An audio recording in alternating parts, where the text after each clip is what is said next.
Глава Ингушетии провел заседание антитеррористической комиссии. В совещании приняли участие представители правоохранительных и надзорных органов региона, а также главы администрации городов и районов. На повестке был вопрос обеспечения безопасности в период предстоящего паломничества жителей Ингушетии в Мекку, взаимодействие и содействие при оформлении документов и отправке в хадж.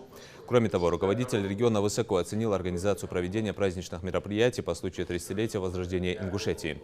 Он поблагодарил всех, кто принял участие в торжествах.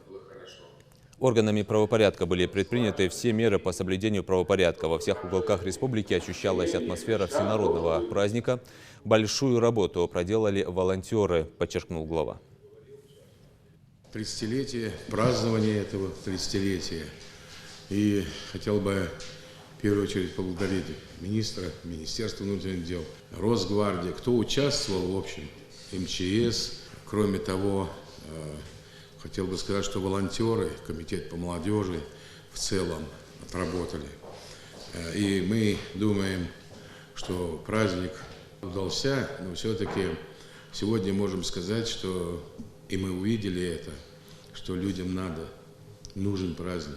И мне приятно было в селах, вот как мы договорились, праздник, что не только в столице был, и Сунжа, и другие, но все-таки вот по селам, которые говорили, Юхтуштам, мы сделали всенародной действительности праздник.